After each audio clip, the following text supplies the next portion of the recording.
¿Cómo va a bendecirle Dios a usted si no está bien? ¿Cómo le va a bendecir Dios a usted en sus relaciones, sus amistades, en que Dios le prospere si usted está viviendo en pecado? Tiene que arreglar este asunto. Dios castiga. Dios quiere una iglesia santa. Dios quiere cristianos que estén firmes. Y no importa si es aquí o en otra iglesia, el Dios es el mismo Dios. Y Dios quiere que usted sea una persona que viva en santidad. Y Dios le va a castigar. Arregle su vida. Arregle sus asuntos. Haga las cosas bien, porque Dios castiga. No pierde su salvación, ni las promesas, ni su posición en Cristo. Pierde su salud, lo material, pierde su gozo, pierde a un ser querido, o un día va a tener hasta perder su propia vida. ¿Cómo es que Dios azota? ¿Cómo es que Dios utiliza su vara? Primeramente es la pérdida de salud o la enfermedad. Cuando una persona está mal, Dios los castiga con enfermedad, según la Biblia. Vaya a Juan 9, versículos 2 al 3. Quiero mostrarle en este pasaje que no toda la enfermedad es por pecado. Y le preguntaron sus discípulos diciendo: Rabí, ¿quién pecó, este o sus padres, para que haya nacido ciego? Respondiendo Jesús: no es que pecó este ni sus padres, sino para que las obras de Dios se manifiesten en él. Recuerde, no toda enfermedad es por el pecado. Pero veamos otro pasaje donde sí indica que la enfermedad viene por el pecado. 1 Corintios 11:30. En este pasaje habla de gente que no tomó en serio la cena del Señor. Y muchas veces cuando no tomamos en serio las cosas de Dios, hay una correlación con una enfermedad y la desobediencia. Dice: por lo cual hay muchos que enfermos y debilitados entre vosotros, y muchos duermen. O sea, causa del pecado, de no tomar en serio algo en la iglesia, muchos estaban enfermos. Vaya a Santiago capítulo 5. Este pasaje lo leemos para pedirle a Dios que sane, pero nos hace falta a veces leer todo el contexto. ¿Por qué se enfermó este? Bueno, dice la Biblia ahí ¿está alguno que enfermo entre vosotros? Llame a los ancianos de la iglesia y oren por él, ungiéndolo con aceite en el nombre del Señor. Y la oración de fe salvará al enfermo, y el Señor lo levantará. Note: y si hubiere cometido pecados, ¿qué dice ahí? Le serán perdonados. Confesaos vuestras ofensas unos a otros, orad unos por otros, para que seáis sanados. La oración ¿de quién? Eficaz del justo puede mucho. Entonces note que sí, hay personas que se enferman por su pecado. Hay enfermedades causadas por la borrachera, por las drogas. Hay cánceres que vienen a ciertas personas por la vida malvada que tiene. Dios manda enfermedades. Yo no sé cuál será el caso de cada uno de nosotros, pero quiero decirle que Dios manda enfermedades muchas veces a causa de nuestro pecado. Eso no le estoy diciendo, no para los que están enfermos, sino para aquellos que aún no estamos enfermos. Que tenemos que arreglar cuentas con Dios y arrepentirnos, porque Dios castiga si no nos arrepentimos. Dios también castiga con la pérdida de lo material. En Amós 4, del 6 al 9, nos dice la Biblia que las ciudades completamente fueron desoladas. Dios les quitó todo. Y aquí la enseñanza es que Israel tenía hambre, es decir, hasta los dientes limpios, no tenía ni para comer. Y Dios castiga también con lo material, le quita su trabajo, le quita su casa, le quita lo que usted tiene, sus posesiones. Dios castiga.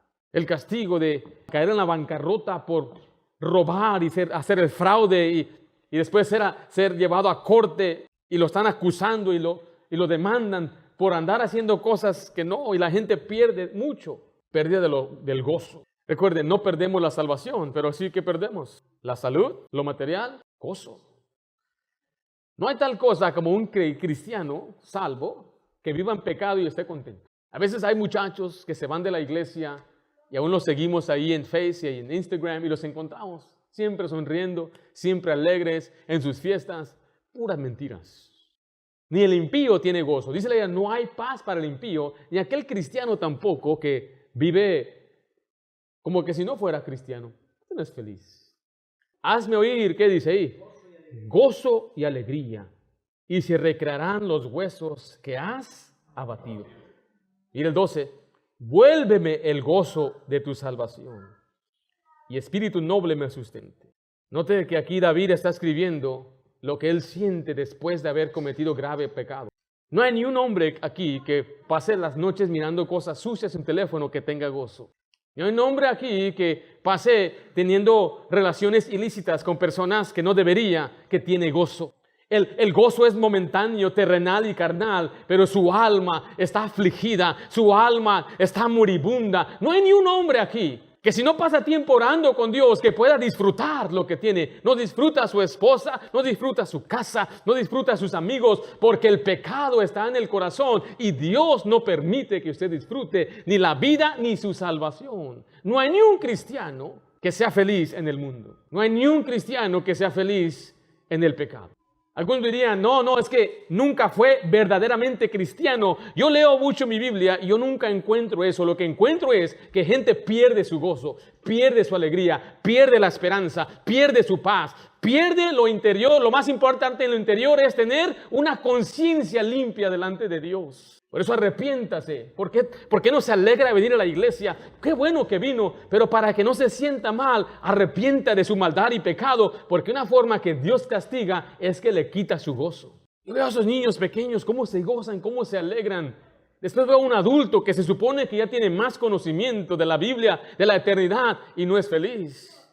Aunque tengas dinero, aunque te estén promoviendo en tu trabajo, aunque te respeten en la comunidad, si no estás bien con Dios, no tendrás un gozo verdadero. Así es como Dios castiga. Dios castiga también al quitarnos seres queridos. Vaya a 2 Samuel 12:14. Esto que voy a mostrarle aquí en este momento, de ninguna manera yo quiero que usted lo tome a mal.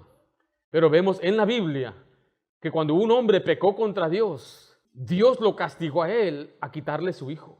Mas por cuanto con este asunto hiciste blasfemar a los enemigos de Jehová, el hijo que te ha nacido, ¿qué dice ahí? Ciertamente morirá. Yo no comprendo muchas cosas en la Biblia como estas. ¿Qué culpa tenía la criatura?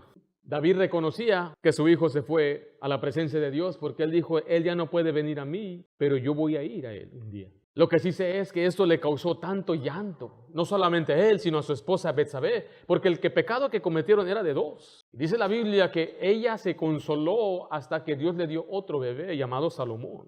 Dios le va a castigar a usted, mi querido hermano o hermana, por sus hijos. ¿Qué nos duele más? Que un enemigo venga contra mí es una cosa, pero que nuestros propios hijos nos causen dolor, eso es muy diferente. En Amós 4:10 dice, envié contra vosotros mortandad, tal como en Egipto. Maté a espada a vuestros jóvenes, con cautiverio de vuestros caballos, e hice subir el hedor de vuestro campamento a vuestras narices. Mas no os volvisteis a mí, dice Jehová. Aquí dice la Biblia, yo les mandé todos estos castigos para que se arrepientan. Y aún así, no se arrepienten. Aún así, no cambian. Aún así, siguen en lo mismo. No, yo a veces siento el castigo de Dios por cosas insignificantes. Yo como pastor, a veces siento que Dios me está castigando. Y me sorprendo a veces cuando veo a gente que claramente vive en pecado, en fornicación, inmoralidad y viviendo, haciendo cosas que no deben hacer. Y todavía dicen, Dios está conmigo. Ven a sus hijos una vida destrozada y aún no se despiertan, no se dan cuenta. Su pecado va a afectar a sus hijos. Mucho, mucho. También es la muerte prematura del creyente. Vaya a de Juan 5 primero, por favor. Recuerde, leímos que hay muchos enfermos, otros debilitados y muchos duermen. Este pasaje es de mucha confusión para muchos cristianos. Primera de Juan 5, versículo 16. Si alguno viera a su hermano cometer pecado, ¿de qué? Hermano, cometer pecado que no sea de muerte, pedirá y Dios le dará vida. Esto es para los que cometen pecado que no sea de muerte. Toda injusticia, el versículo 17, hay pecado de muerte por el cual yo digo que no se pida, pero toda injusticia es pecado, pero hay pecado no de muerte. Hay pecado de muerte. Algunos dicen, ¿cuál será ese pecado de muerte? Ten cuidado en no cometer el pecado de muerte. ¿Cuál será? ¿Quién sabe? Pero ten cuidado. No. El pecado de muerte, o sea, el pecado que es digno de muerte, es cualquier pecado que Dios ha establecido en la Biblia que es digno de muerte. Fornicación es un pecado de muerte. ¿Sabía usted eso? Tener relaciones sexuales con alguien que no es su esposa, su esposo, eso es pecado digno de muerte según la Biblia. Y hay parejas que viven hoy sin estar casados en fornicación. Eso es pecado de muerte. ¿Sí me está escuchando? ¿Qué debo hacer? Cásese. Todo lo que tiene que hacer. Pero es que estoy esperando. No, tiene que casarse ya. Aquí hay una corte Santana, lo puedo llevar, $75. Es todo lo que tiene que hacer para estar bien delante de Dios. Es que quiero un vestido y es, usted tiene que arreglar. Usted está en pecado. Usted tiene que arreglar este asunto porque se está cometiendo un pecado en fornicación. Dice la Biblia así en 1 Corintios 5:5, y el tal se ha entregado ¿a quién? Satanás, para destrucción de la carne, a fin de que el espíritu sea salvo en el día del Señor Jesús. Y eso se lo digo porque le amo a usted, porque quiero el bien de usted. ¿Cómo va a bendecirle Dios a usted si no está bien? ¿Cómo le va a bendecir Dios a usted en su relación, en sus amistades, en que Dios le prospere si usted está viviendo en pecado? Tiene que arreglar este asunto. Y este pasaje habla de un fornicario que andaba con la mujer de su padre. Aparentemente creemos que su padre murió y se quedó él ahora con la que era su madrastra. Y ahí va a la iglesia con ella, es mi nueva mujer, y ahí se la presentaban y nadie hacía nada. Y Pablo, bajo la inspiración del Espíritu Santo, dice, este malvado debe ser entregado a Satanás. Note, no para que vaya al infierno, para destrucción de su carne, a fin de que su espíritu vaya al cielo. Por un lado es una promesa de bendición que Dios garantiza, que somos salvos, pero no va a dejar que hagamos lo que queramos. Él nos va a castigar. Nos va a castigar, como vimos ya. Vimos que nos castiga por la enfermedad, quitando lo material, nos quita el gozo. Un ser querido muere, pero la muerte prematura del creyente también. Porque lo que yo le estoy diciendo es lo que la iglesia necesita oír. Dios castiga. Dios quiere una iglesia santa. Dios quiere cristianos que estén firmes. Y no importa si es aquí o en otra iglesia, el Dios es el mismo Dios. Y Dios quiere que usted sea una persona que viva en santidad. Y Dios le va a castigar. Arregle su vida. Arregle sus asuntos. Haga las cosas bien porque Dios castiga. No pierde su salvación, ni las promesas, ni su posición en Cristo. Pierde su salud, lo material, pierde su gozo, pierde a un ser querido o un día va a tener hasta perder su propia vida.